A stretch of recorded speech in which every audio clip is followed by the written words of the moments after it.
Thinking about launching a podcast but overwhelmed by all the moving parts? At Turnkey Podcast Productions, we take the hassle out of podcasting so you can focus on the talk, not the tech. From concept to launch, guest booking to post-production, we handle everything. Need a strategy to grow your show and turn guests into clients? Yep, we do that too. DIY or done for you, we've got the solution that fits. Whether you're just getting started or ready to scale, Turnkey is your behind-the-scenes podcast team. Turnkey Podcast Productions. Your voice, your message, fully produced. Learn more at turnkeypodcast.com/contact. That's turnkeypodcast.com/contact. And now, broadcasting from the hatchback of a 72 Ford Pinto, broadcasting from a secret bunker underneath Fort McHenry, broadcasting from the abandoned food court at the White Flint Mall, broadcasting live from their mother's basement, broadcasting from no closer than 100 yards from their court-mandated distance from Tim Ferriss, broadcasting from the back room of El Pollo Hermanos. It's Los Chicos de Niza por Negocios. Go from where you are now to where you could be. Get expert tips to grow your business, to be more productive and more efficient, whether you're trying to build influence, grow your community, or make it rain.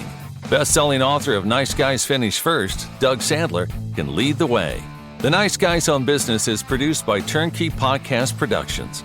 Now, here's your host, Doug Sandler. All right, so today, I'm fanboying for a couple of reasons. Number one, Rob Walch is here. And secondly, my future wife, JJ Flazanes. I don't think I've ever said that, JJ. Have I said that anywhere on any type of... Congratulations. No. That's pretty good. So, well, minus our proposal video being on multiple platforms. But no, you've never said those words. So I got it. Woohoo. Right. Well, there you go. There you go. So our guest today, so JJ's going to help me out with this because JJ knows Rob even better than I know from my research in doing Rob and maybe the off chance once or twice that I've had a chance to shake his hand and meet him at one of the conferences. But Rob is truly one of those pioneers in podcasting. He was inducted into the Podcasting Hall of Fame in 2016, and he's been shaping the medium since 2004, long before podcasting became mainstream, and certainly well ahead of me and Strick, doing the learning curve. And I thought 11 years and 1,700 episodes was good. Not even fucking close. So Rob's the founder and longtime host of the award-winning podcast 411 Podcast and is an expert with 10,000 plus hours in the business and evolution of podcasting space. He is he's consulted companies like eBay, small organizations like Tim Ferriss's group, Jack Welch, professional sports teams, and he's spoken at countless podcasting events worldwide. If you want a perspective from an iconic name with street cred, wisdom, and plenty of lessons to share, this is it. JJ, Rob Walch, welcome to the podcast. Doug, thank you for the kind words. I appreciate it. Rob, so many things have gone on in your life over the last few months. But when you posted, can I start with the post? Can I start there? Absolutely. All right, when you posted on Facebook, and I thought maybe there might have been, hey, you decided to find like a better opportunity, you decided to go somewhere else. But the way you worded it was, I think something like, Libsyn has, they decided not, what were the exact words? Do you remember what they go in a different direction? They wanted to go in a different direction, and my services were no longer wanted. What the fuck does that mean? That's basically don't let the door hit you on the way out, kind of. After 18 plus years, what the fuck? Sorry. Yeah, well, that was like my wife. My wife even said to me, she goes, like, did you sleep with the CEO's wife? I'm like, no, honey, I never met her. So completely just left field, had no idea it was even happening. Yeah, it was one of those, hey, do you got time for a call? And that was, yep. Hey, we're letting you go. And I was like, okay.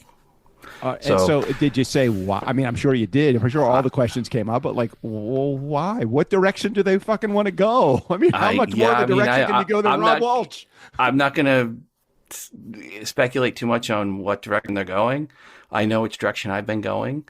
And luckily, I'm going to be able to continue on that direction. So I'm, relieved to say that my journey in the podcast space is definitely not over. And as of the middle of February, it continues on. I want to just share with our audience, because you may not be familiar with the work of Rob, because he does a lot of behind the scenes work, but he's a freaking icon in the world of podcasting that is the most humble guy that you possibly ever want to meet, the most approachable man from stage, off stage, wherever you are. Like I said, hey, do you want to have an interview on our show? He didn't even ask me any questions. It was like, sure, I'll be on your show. It was like he would go on a show with 2 people or 200,000 people just as easily without any kind of any type of judgment in anything. So, God, Rob, I'm so happy you're here. I'm so sorry that this happened, but when one door closes, another one opens, correct? Correct. And another one opened, and so I'm very happy about that. I'll tell you guys if you want to know. Yeah. Trying to know. And interestingly, my last job at Libsyn was I hosted my podcast with them well before I got the job. And when my time at Libsyn was over, I moved my shows to Captivate. And they came to me and said, would you like a job? So I am now working as VP of Podcast Relations at Captivate. So Mark and Brian at Dax, wanted to bring me on board, and I'm very happy to accept that offer and move forward and help indie podcasters and keep on the direction I had been going. So Rob, for people that may not be familiar with the type of work that you do behind the scenes, can you maybe share just like a thumbnail sketch of what your day-to-days are, or maybe even a 35,000-foot approach first to start? Yeah, the VP of Podcast Relations has always been one of the most important aspects of that job. Without a doubt, is being the voice of the podcasters inside the company. Right, saying, hey, this is what podcasters are saying. Here's what they're asking for. Here's what they're needing. I think that has always been, to me, the most important part of that job, is really letting the company you work for in the space know what the space actually is saying, what they're needing. And then it involves helping podcasters get going, recruiting in a kind of an A&R job, like artist and repertoire on the record industry. It's a biz dev job. It's helping set up partnerships. I had created the partnership with Spotify and Amazon Music and Ghana and a bunch of others over the years. So I'll be doing a lot of that at Captivate. For those that want to help on the monetization, helping those that want to monetize, but always understanding that most podcasters at the end of the day don't want monetization, and understanding that is, the most important thing that I think all podcasters want is growth, and working on those partnerships around the growth side is really important. So that to me is what the job's about, is those key things, partnerships, being that voice, being the voice out in the community. So I get to do that. I get to go to trade shows still and get on podcasts. Anybody wants to have me on their podcast, happy to come on. I always joke, it doesn't have to be on just podcasting. I'm happy to come on and talk about Star Trek and Star Wars and and other sci-fi things where I have passions. And now even, a bunch of different animes. You want to talk old school anime or new school? I can talk Kaiju number 8, or I can talk Battle of the Planets, baby. Wow. So, wow.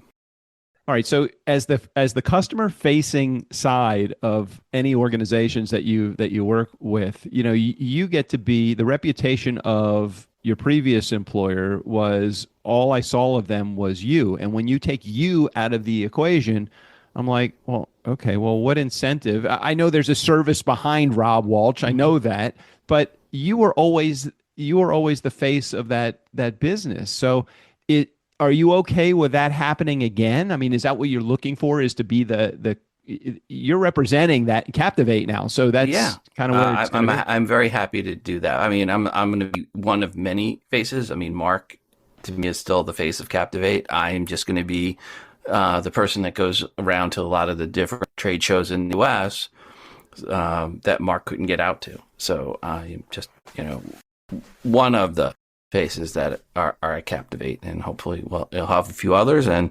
we'll get out there and really hit the community up hard here, especially in the US and elsewhere around the world. So it's going to be a global thing. And Rob, when you started podcasting back in 2004 or somewhere in that range, I mean, it was really hard to start a podcast, with AI and all the tools. And I own a production company, so I don't compete with these tools because we do provide the personal service that the tools can't provide like that. But there's got to be such a lower learning curve from podcasting. What's like big in the podcasting space? It's got to be outside of we can launch your podcast, but then what do people want? What are people really hoping to accomplish with a podcast from your perspective? What do you think they want? Audience. Everyone still wants an audience, right? I mean, people still, if you grok what's Walch's first law of podcasting, you'll see it's ego equals download squared. People want the ego to grow, and it grows exponentially as your audience grows. So I still think the reason people do a podcast is they have something they want to share. It could be share their opinion on the latest Star Trek, Starfleet Academy. Not very good. It could be that they want to spread the word about God. There's a lot of faith-based podcasts. It can be a yoga. It could be a wellness. It could be a pro-vax and anti-vax. Whatever it is, people want to share something.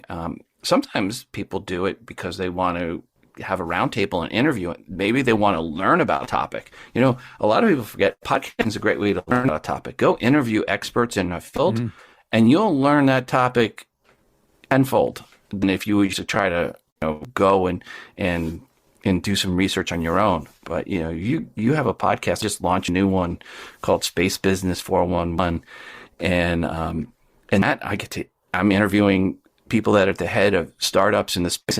I'm going to learn so much from those folks about that industry, even though I'm an engineer at heart, but what I'm going to learn from them on their passion, what their insights are, where they're looking at, where they think the space industry is going, I won't learn that elsewhere any other way. So to me, podcasting is a great way also to learn things. All right, so let's talk about this. Your new position with Captivate. I want to clarify some things, because for those in our community, Rob was like the face of his previous employer, and to go and be the face of the next thing. Are there any concerns about being that? But it sounds like there's going to be a number of people in that role. Yeah, I think that. I mean, there's still Mark who is the founder of Captivate, so he's still the face of the company. I'm one of them. I'm going to be more in the U.S. I'll be U.S. facing face, so to speak. But we plan to have some others, and it's again, we'll have global presence, and we're going to be getting out there and meeting with the indie podcasters and network and others. So we plan. It's not just small. We're looking for big shows as well. And so if you want to learn more. Don't have my new email yet. You can always email me, rob@podcast411.com. So rob@podcast411.com, and I'll answer your emails and get help. But yeah, we're recording this prior to me starting. So I just this weekend, so 2 days ago, agreed, and we had an offer and agreed to that. So I'm very excited. And again, start around February 16th. Well, I love the fact that you landed on your feet as quickly as you did. I know it probably seemed like an eternity, and I kept saying to JJ when I first read that post from you several weeks ago, or maybe over a month ago now. I read that post from you. I was thinking, this is the best opportunity for Rob, because he's such an employable guy. He's such a guy that could go out there and do his own thing. I kept thinking, okay, open up your own business, Rob. It's time for you to go into podcast consulting. I know there's a lot of risk that's involved in that too, though. Yeah, I know. I had a few people say that. A few people reach out, hey, I'll join with you. And I talked with a few different, about 4 different companies. But ultimately, Captivate. The offer was a really great offer. It was where I moved my podcast to before anything. So I don't have to do my podcast. So really, it's just like, hey, I don't really want to move my show. So we'll take that one. No. It was, I really respect Mark and the tools Captivate. And I, that was the reason I moved there after I left Libsyn. I was like, okay, who has really who in my opinion has the best tools? And that was why I moved to Captivate. That's all. JJ, I know you're itching to get in and ask Rob a couple of questions as well. Well, we're going to have a separate conversation outside of the podcast because so for those of you who are podcasters listening to this show, I started my podcast in 2014 and I started with Libsyn because I am part of Podcast Paradise. I'm one of John Lee Dumas's clients and that's what he was using at the time. And I thought, okay, cool. That's what he's recommending. I know he gets a, affiliate fee or commission for that. No problem. But I didn't really feel like researching. I trusted him. I didn't want to go anywhere else. I'm a big fan of like, if it's not broke, don't fix, you gotta fix it. Like stay where you are unless something is happening. And I think I met you for the first time at Podcast Movement in 2017 in Anaheim. And that's where Doug and I met for the very first time also. And from there, when I would reach out, you were always the one that would write back. And I thought, wow, Libsyn has really great customer service. But it was always you and it was always Rob. And then I saw you again at Podcast Movement in Dallas and then again at PodFest where you and I were both speaking. And, but it's been 11 years and I have, relied on like you were Libsyn to me. So there's a bit of, customer service satisfaction and confidence that one has when that you can reach out to somebody and that you're going to get a reply. It's not going to, and it isn't going to take forever and you're going to be specific. And you walked me through, creating my network and adding dynamic ads to my show and told me that you'd help me move things over. And so I just, there's a bit of faith that you have in the products and services that you're using. And so when Doug told me, because I didn't know, I wasn't following you at the time on Facebook, that you were no longer with Libsyn, and this was right before PodFest, I thought, well, now what am I going to do? Who am I going to talk to now? And so I want to talk about, you mentioned Captivate, and I honestly didn't know who you're talking about, and I just researched it and found out that it's Riverside. Are there other No, it's not Riverside? Not Riverside. Nope. Captivate is not Riverside. Okay. No. So tell me about Captivate. Totally different. Captivate is part of DAX and Global. So DAX is in the U.S. It's a division of Global. Global is a big radio and network and outdoor advertiser in the UK, but has a global presence. But Captivate was acquired by Global a few years ago. Mark started Captivate in the late teens. So they have great tools, podcast hosting company, and DAX is on the monetization side. So it's their ad network, which they do more than that. They have audio advertising for Live One. They have it for Deezer. So they help provide advertising for a lot of other audio sources as well. And there'll be a lot more announcements coming about how that's going to work with Captivate here in the near future.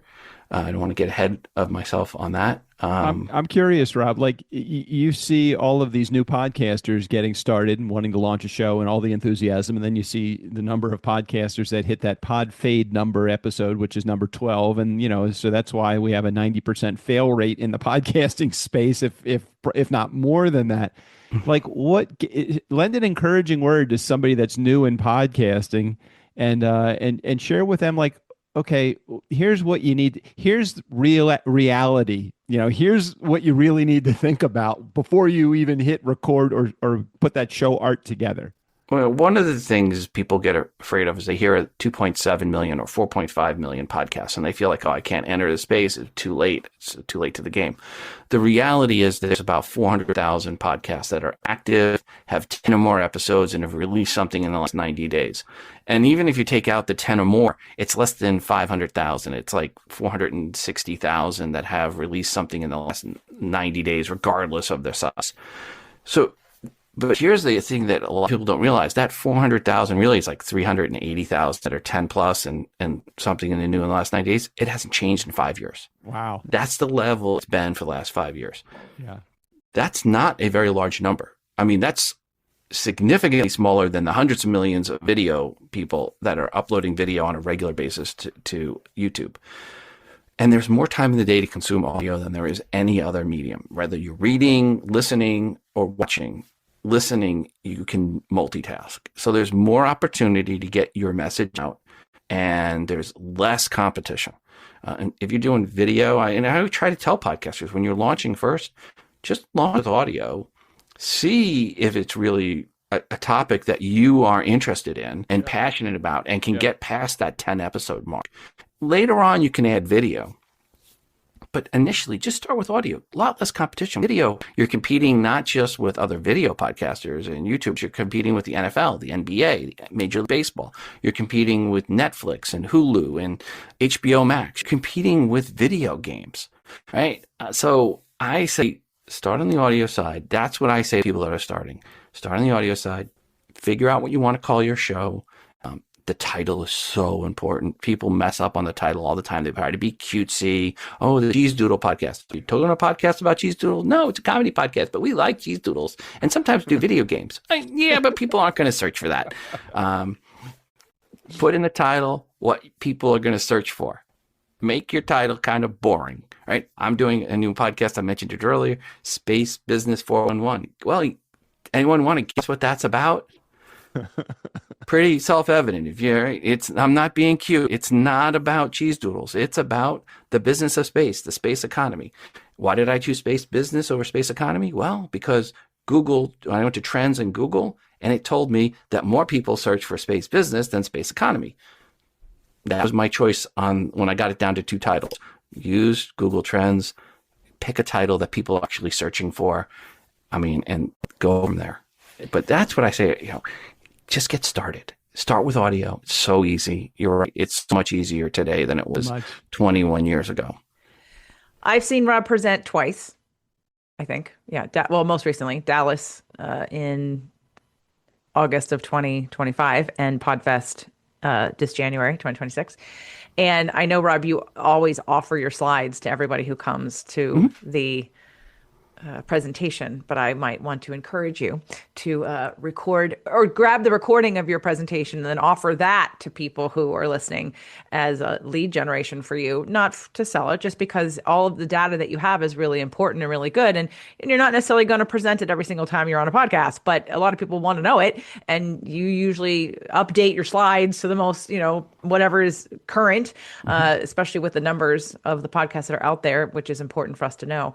So anyway, because Doug has not seen you speak, I don't think. And again, I got a lot out of both presentations, even though they had similar things in them. But it is an important. So if you're out there listening and you are a podcaster, could they get some of the slides from you? Oh, yeah, absolutely. Email me again, Rob at podcast411.com. And it's Rob, as in Robert, R-O-B, not Rod. Sometimes people hear me wrong.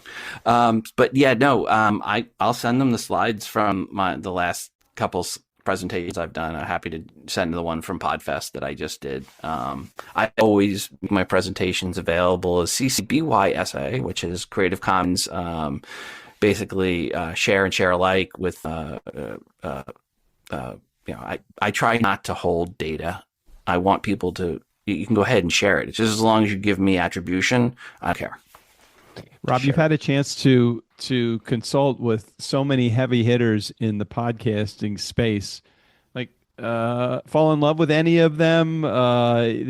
Some of them have some pretty huge egos, and it's okay to drop some names and even slam some people here. Here's your opportunity. Well, I'm not going to slam. There was a couple, and I won't slam. But,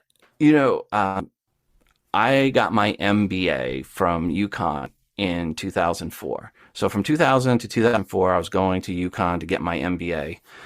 And at UConn is right near where GE Capital was. And what we learned, the greatest CEO of all time was Jack Welch. That's what I learned at that point in time, because in the 1990s leading up to that, Jack Welch was the greatest CEO. Right? And so when I got an opportunity to not just host, but produce his podcast and be the one that was in the Zoom call in there doing a recording while he was in the room and with his wife and others, getting to meet him and over and talk with him, that was probably the coolest for me, because it was just like, wow, here's a guy. Now, I did learn as editor, that guy curses a lot. Oh my God. I'm like, yeah, of all the people I've ever had to edit, and I don't think there's ever been more cursing. I mean, he makes Joe Rogan look like Mother Teresa. That guy. Yeah, but Joe Rogan, you expect it out of his show. You don't expect it from Jack Welch. You listen to a Friday episode of our show, and every other word is the F-bomb. But our audience grows to know us and love us, and if they don't love us, pardon me, fuck them. It's like and I'm from Long Island, and I'm blue, and I did Tim Ferriss's podcast, and he's a Long Islander, and he had some profanity, but Jack, man, he won. But it was fun. It was fun working with him before he passed.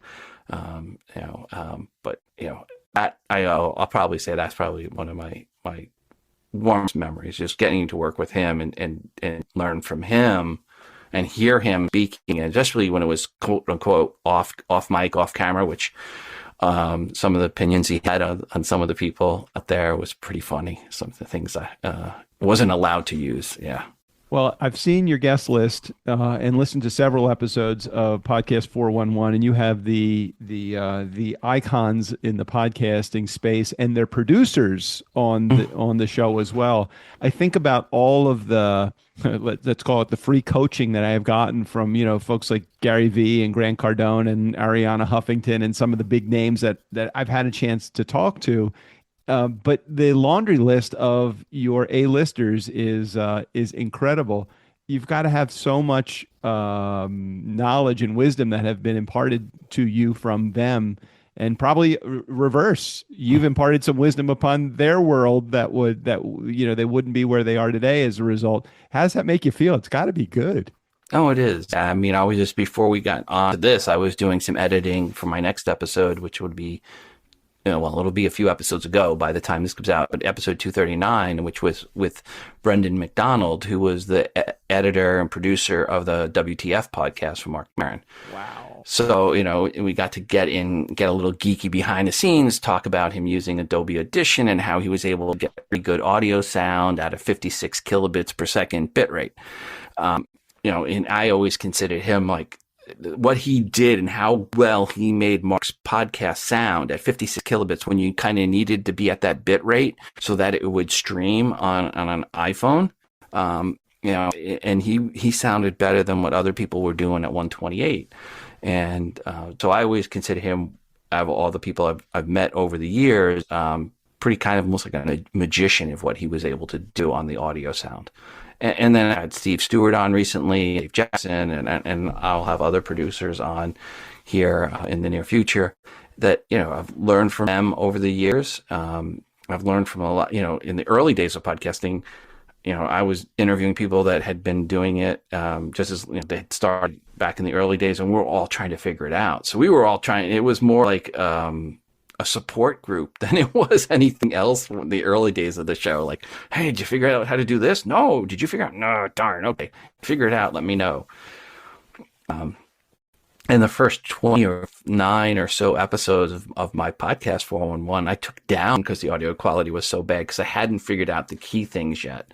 Now with Adobe, their sweetener tool, I'm going to go back and I'm going to try to use AI to clean up those original episodes and try to release them. I'm sure people want to hear my first interview with Chris Rockwell from the Daily Download, which is about a guy who recorded his podcast while on the can. Hence the Daily Download. Yes, DJ. Yeah. So I mean, I'm sure people are missing that episode. So I'm sure I got to get that one cleaned up here sometime soon.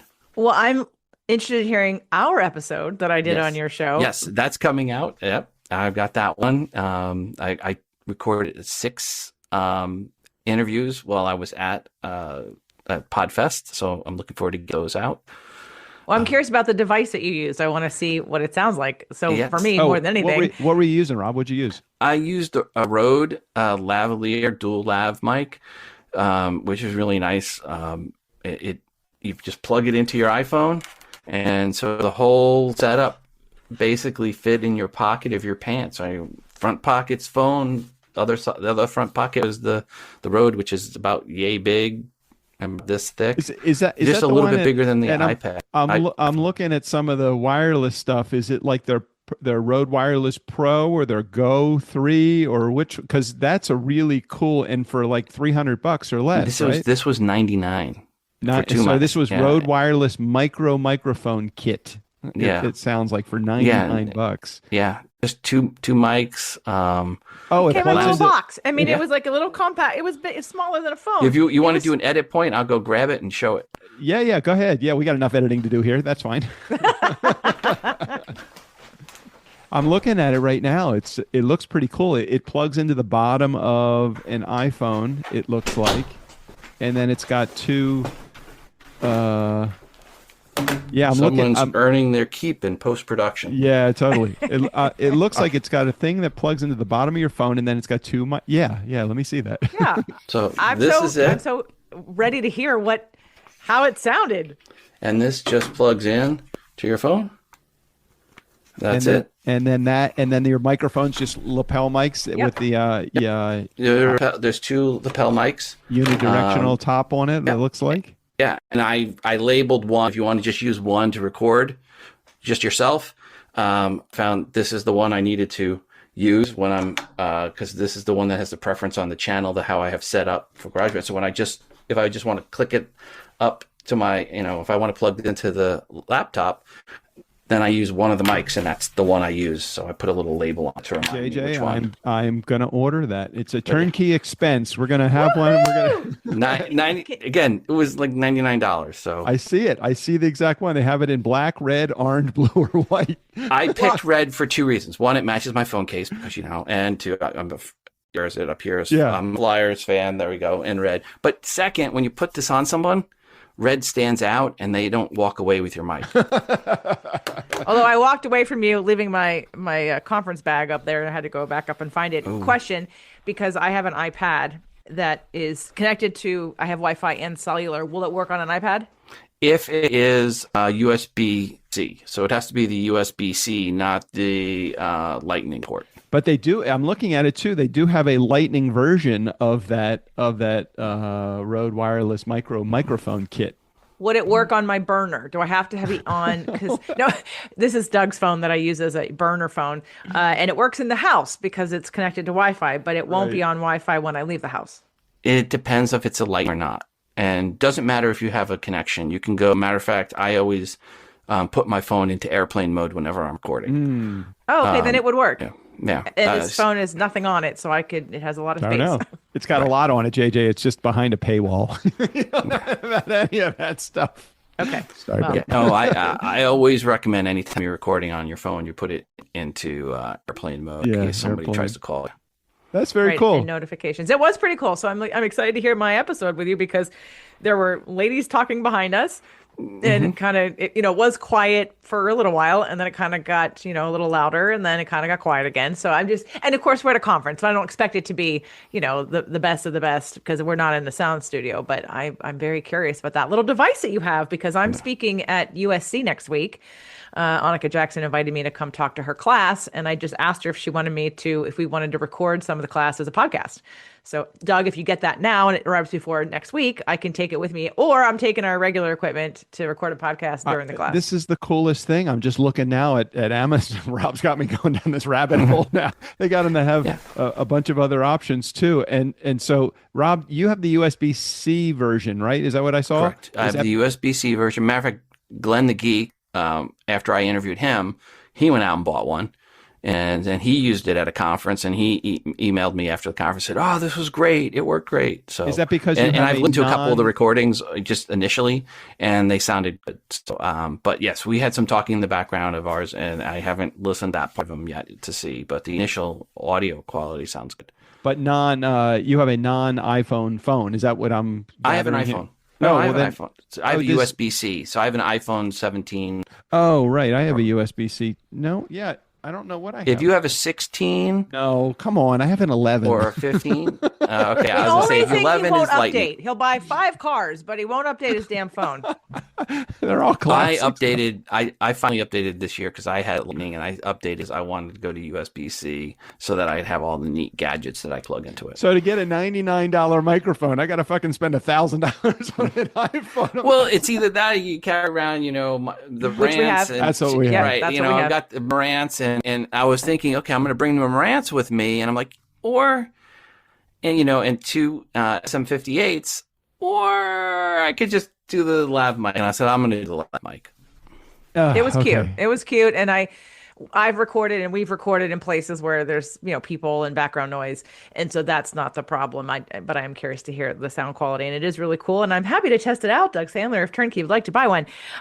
Rob, for those that are listening that do have podcasts, obviously you maybe want to at some point talk with anyone who's interested. I mean, you and I will have a conversation offline about many things concerning me and what I'm doing next, and the comparison between Libsyn and Captivate, because I didn't stay with Libsyn because I stayed with Libsyn because of you. Right. And there was and I had support. To me, that's like one of the most important things about working with a company is having that support. And so I have no allegiance necessarily. So I'm open to explore sort of what's next. In fact, I was like, I need to ask you who is even going to help me until if I should move. Who still works there? Well, if you have any questions before you make any decision, just let me know. Oh yeah, no, we're going to talk because I want to know more about what you're doing and how it compares to Libsyn, quite honestly. I'm not one to change providers or services. I literally been a T-Mobile customer since I landed in California 25 years ago. I stay with what works and what's easy to not switch things. But again, like I said, in this particular case, having the customer service, I just figured out how to monetize my network in the exact way that I want to. And I'm very excited about it. And so that's going to be a focus for the next couple of months before I launch that idea and invite people on. And, and I had, again, in the back of my mind, I'm like, oh, well, I'll reach out to Rob. And now you're not there. So now I'm like, okay. Sorry, Rob. Because there's the strategy side of the business is one thing, but then the technical side is the important, like, that's what I need help with. That's not my zone of genius whatsoever. I don't know how to manage all of that. I don't know how to move over shows, and I don't know if I trust anybody else to move over shows. So anyway, we'll talk, but maybe later consider, after you're nice and squarely in there, there are a lot of people that are going to be curious and potentially have the same questions I do about that. And whether you put it on your podcast or you invite people to some kind of class you're going to teach and answer all those questions. Yeah, I'm sure we'll have some webinars going, but again, I try to always be out there. I would love to give you my Captivate email. I don't have it yet. We know how to get to you, Rob. Yeah, but you just email me, right? Again, just rob@podcast411.com. Hey, Rob, I know that as a producer myself and a network of podcasts, one of the areas that people always come to us with is the ego metric of more downloads, more downloads, more downloads. And in a business show, the reality of it is that I'd rather have 200 people taking action than 200,000 listening and doing jack shit. What do you say to people that are so focused on the ego metric and not focused on or not concerned, or that overshadows the results that they potentially could get with a smaller audience? They're always blaming the fact that they have a small audience on their lack of success in podcasting. I'm okay if you're a contrarian here, but what's your thought about the ego metric? A small interactive audience is better than a, quote, large download, never emails you audience. Absolutely. And I have always been one that you have to interact with your audience. You need to reach out to them. You need to reply to them when they reach out to you. You have to be active with your audience. That has always been my belief. And there are some really big shows that get so big they can't do that. But those are such small number of shows. And then there's other people that go out and they spend money on, quote, growing downloads, but they're not growing an audience. They're fake downloads. A lot of what I did was finding, parsing, and removing bogus shows that had fraudulent downloads. And many times those people had no idea the service they hired to get them, quote, organic growth. Right. From someone out of Pakistan. They didn't understand that that's probably not real. If you spend money on growing your show and it instantly jumps up, and you stop for a month and it drops right back down, guess what? You didn't actually have the audience there. Unfortunately, a lot of people get ripped off. And one of the slides I had went over, here's how much people were paying per month for these, quote, audience growth services. And it was, $150, $250, $400, $700. There was one person that spent $7,000 on this, and it wasn't. I don't think it was a month, but I joked in this presentation. I said it was him and his wife on the call. And when he said how much he spent, his wife said, "Was that service I told you not to use?" Yeah. And I was like, "Oh, that poor guy. His wife just became an archaeologist, and she's going to dig that up from the past forever." Well, I know that I'm really interested as you roll forward into your new position with Captivate. I know that I'm very interested in having you back on the show for a couple of reasons. One, we'll have a solid connection, I'm sure, because the storms will all be finished. But secondly, to get the experience that you've had, because I'm interested in talking. We have a network of geez, I don't know, 60 or 70 shows that we produce. And I'm not saying anything about the current hosting source that I'm with, but man, I wish there was just a little tighter customer support. I wish there was a little. They suck, and you know it. And it's not Libsyn, by the way. No, it's not Libsyn. It's not Libsyn. And we've really shared our feelings with response time and service offerings, and it's nice to have somebody that might answer every now and again. But it's also interesting when everything comes along with there's an additional service that we could provide to get your clients more downloads. I'm like, why don't we just meet with our clients? Can you meet with my clients and just share? And I don't know. I'm just interested in I know I said a lot in there, but your thoughts, what are your feelings? Well, customer service is the most important feature in podcast hosting.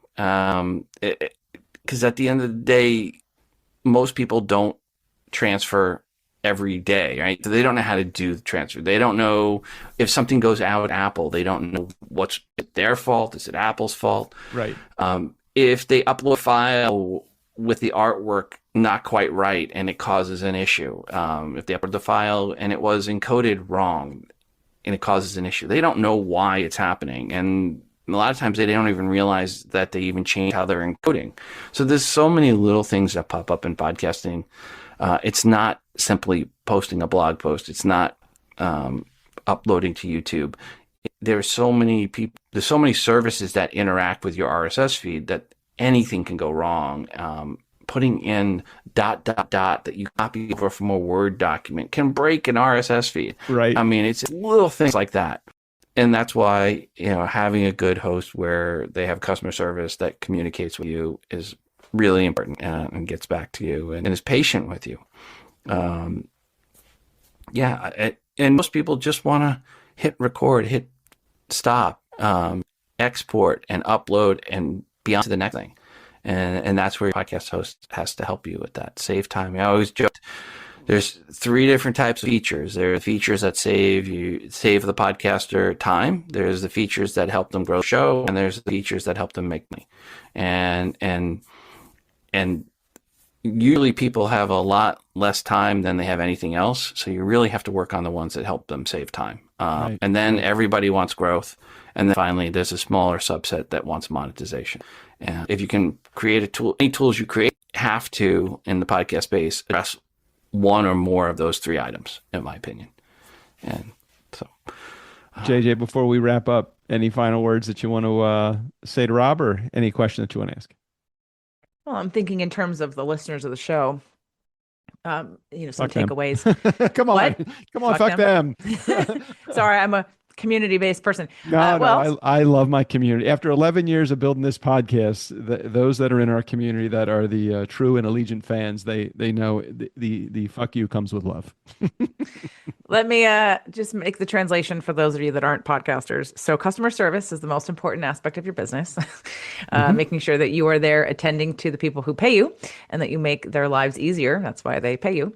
And then when it's time to move on, and when you didn't see it coming, you know your worth and your value, and you trust that there's the better, next version of you, and the door that's going to open after the door that closes.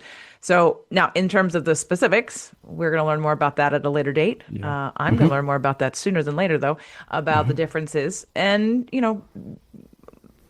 I appreciate your I'd asked Rob when I saw him at Podfest his birthday, and you two are both Sages. It's funny because not that I know you personally at all, Rob, of course, but I know you professionally for a long time. I've been working with you. Doug doesn't really know you, and he was the one that was like, "Oh my God, Rob Walch is no longer with Libsyn," and he was like, "Oh my God!" And I was mad for you, Rob. He was mad for you, and he was shocked for you, and the connection he had. You sound to like my wife. That's how my wife reacted. I was so mad for you. I mean, I don't know you, but I'm like, he is Libsyn. Libsyn made a huge mistake. Even if you just kept Rob on as an ambassador and didn't even ask for one thing from Rob, that would be a valuable service for them to have from you. Just your presence. You could be the icon, what's it called, the mascot for Libsyn. I hated that for you, and I hated that they hurt you for you. Well, again, it was surprising. I can't say what their logic or reasoning was, right? But they said go in a different direction. Whatever that means, fine. I know which direction I've been going, and again, I'm very happy that I continue to keep going in that direction. So I'm happy.